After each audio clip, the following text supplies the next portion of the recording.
Good evening, Bahamas. You're tuned into NB12 Weekend, broadcasting from Cable 12 Studios on Robertson Road. Coming up tonight in news, Bahamas Faith Ministries forges ahead 1 week after losing its founder. This as another pastor pays tribute to Dr. Miles Monroe. The Prime Minister calls crime-fighting efforts a work in progress. Plus, the Haitian community speaks out against damaging statements about the Bahamas. I'm Kyle Joaquin, and we've got those stories and more straight ahead on NB12 Weekend.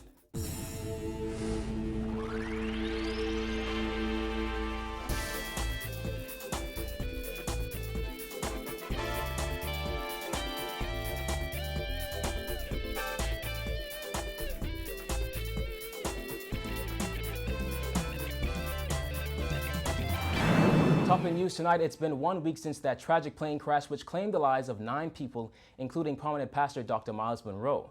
During Bahamas Faith Ministries' first Sunday service since that tragedy in Grand Bahama, members welcomed their new senior pastor, David Burrows, and heard from Monroe's son.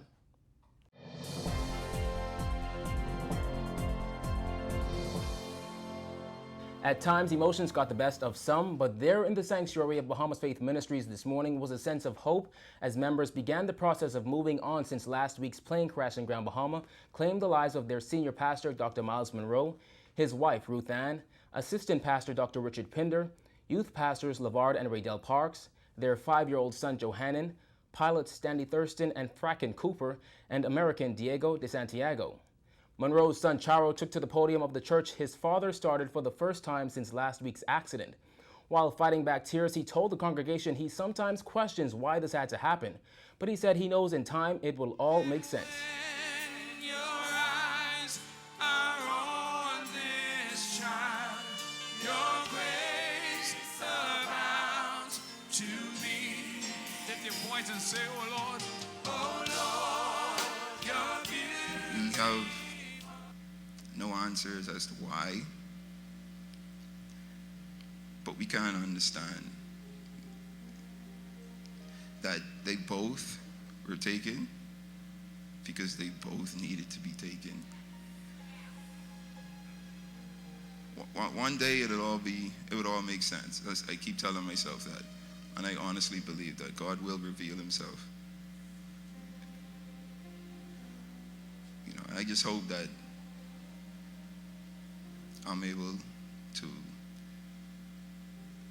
help my family in any way possible and make them proud, because that's what matters to me now. Charo also spoke of how close his parents were and called his mother the perfect person to stand at his father's side. With his sister at his side, he encouraged the church family to cherish their loved ones. Just because people are here every day and you just don't think that certain people won't be here tomorrow. It's one thing that we've learned is you can't take life for granted. You have to appreciate the moment. I encourage everyone this week, people that are in your life that you love. During the service, the mantle of leadership in the church was officially passed over to David Burrows. In his first message as senior pastor, David Burrows said despite Dr. Monroe's death, his vision is very much alive. He encouraged all members to come together and carry on the work for all who were lost. He also encouraged them to cherish those who are still here. Remember this, expect to be here tomorrow, but don't assume you'll be here tomorrow.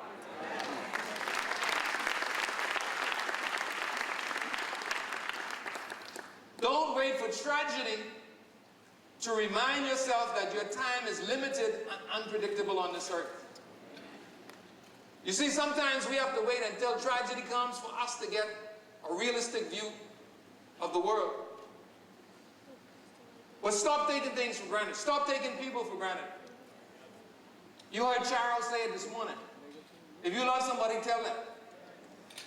If you need to do something for somebody, do it. Because there's no guarantee. Burrows spoke of how he too was invited by Monroe to accompany him on the flight. He also touched on that moment he dropped Dr. Richard Pinder to the airport that afternoon. But when I picked him up and we were going to the airport, we were laughing and joking. And I said, man, I'll see you in the morning. The funny thing about it is Dr. Miles Monroe called me on Friday or Saturday and he said, Dave, you going with me to Freeport? I say, Chief, I already bought 2 tickets, one for me and one for my daughter. So I can't go with you.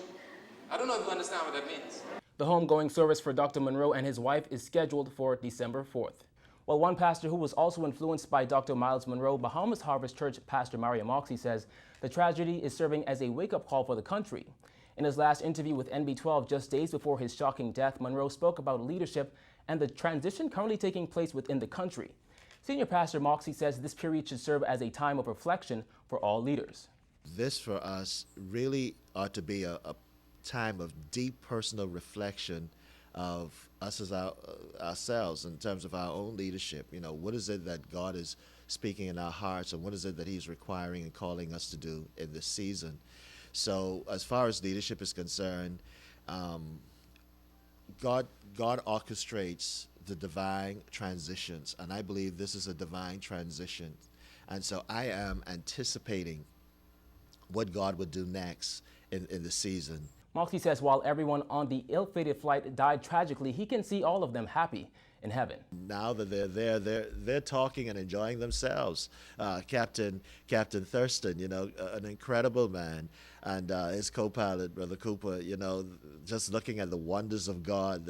In heaven, everything is known. There is no darkness. There is no ignorance. And so for them to experience the wonders of aviation and their passion to see how God designed it, it must be something for them to behold and just enjoy the moment of that.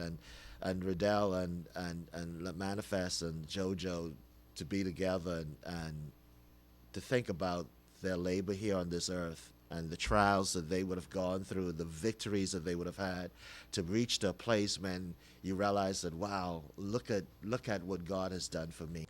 Moxie urged the Monroe family and members of Bahamas Faith Ministries to be strong and encouraged by the belief that Dr. Monroe's purpose on earth was fulfilled. And there's anything that he taught us how to finish, you know, that we ought to die finish. We are our own work. And when we're done, we're finished. And if it's at that time that God calls us home, then wonderful. So whether we finish at age, as in Jesus Christ, finish at age 33, or in the case of Martin Luther King, 39, you know, for Dr. Miles, it was 60 years, but he was finished. In other news, days after this year's murder count surpassed the 100 mark, Prime Minister Perry Christie said the government must take a more aggressive approach to fighting crime, telling NB12 he's not happy with the current situation and their efforts to stamp out crime are a work in progress. Christie says he hopes the recently activated National Security Council will objectively examine old crime-fighting strategies, create new ones, and add a greater degree of accountability. Vonik 2 reports. As yet another life was lost to gun violence over the weekend, Prime Minister Perry Christie says his government is committed to stamping out what he called a culture of killing. He says authorities are still working on crime-fighting strategies announced earlier this month. I have activated something called the National Security Council. That is where the Prime Minister is able to have the Defense Force, the police force, immigration, customs, everybody sitting at the same table with the Prime Minister chairing that body. But the idea is now to be able to objectively examine what we're doing, which we did, to critique what we're doing, and to put in place certain new strategies. National Security Minister Dr. Bernard Nottage recently revealed that government has developed several new crime-fighting strategies it hopes will bear positive results on what he called the recent spike in certain types of criminal activity. However, he did not reveal the details of that plan. With this year's murder count already past 100, Christie says it is very important for these new strategies to work. He also suggested a permanent police and defense force presence in western New Providence. Why can't I have, just on West Bay Street from Albany, Coral Harbor, one coming straight up, a car coming up and a car going down, of a defense force officer, a police officer. Defense force officer simply because we know the bodies are limited. We are adding to the police force as we go on. But to be able to integrate in a more meaningful positions the defense force in this process. Though the majority of murders occur in inner-city communities, the Prime Minister says a recent murder near Orange Hill raises serious concerns. You drive out there, I drive out there, and no rhyme or reason for us to believe that ultimately this is not going to stretch into us. You know, you could buy into the argument that this is all localized reprisals, counter reprisals, and whatnot, but there's a culture of killing that we have to stop. The country's murder count hit the 100 mark on November 6th, when the brother of a man shot and killed last month was shot to death while in a car on Soldier Road. Days later, police reported a murder on Yellow Elder Gardens. Then on Friday, Antonio Morris was shot dead outside his Pinewood Gardens home by gunmen who snatched his chain, then left him to die on the side of the road. We have to deal even more aggressively with the question of crime. That's the first point. I don't want to diminish that. I am not happy with that situation, and therefore it is work in progress, but we cannot have a country where these young people clearly evidencing a complete disregard for human life and its value, that we have to come to grips with it, and we have to have a formulation that will be able to address it, and that's what we're trying to do now. The Prime Minister says Bahamians will hear more about government's crime-fighting efforts as year's end approaches. Reporting for NB12 Weekend, I'm Fawn McToot. 3 Grand Bahama residents are in police custody tonight after they were found in possession of drugs worth $6 million. According to reports at 5 a.m., police showed up at a residence in Arden Forest, Grand Bahama, where they discovered 113 crocus sacks of suspected marijuana and a suitcase of suspected marijuana hash oil. The estimated weight of the marijuana is 5,640 pounds, while the estimated weight of the hash oil is 67.6 pounds. Well, the United Association of Haitian Bahamians is speaking out against comments made by Florida State Representative Daphne Campbell, who last week called for cruise ships to boycott the Bahamas because of the government's new immigration policy. In a press conference today, members of the UHAB called her statements vicious and damaging, asserting that members of the Haitian community in the Bahamas do not need someone to speak for them, let alone someone who has never been to the Bahamas.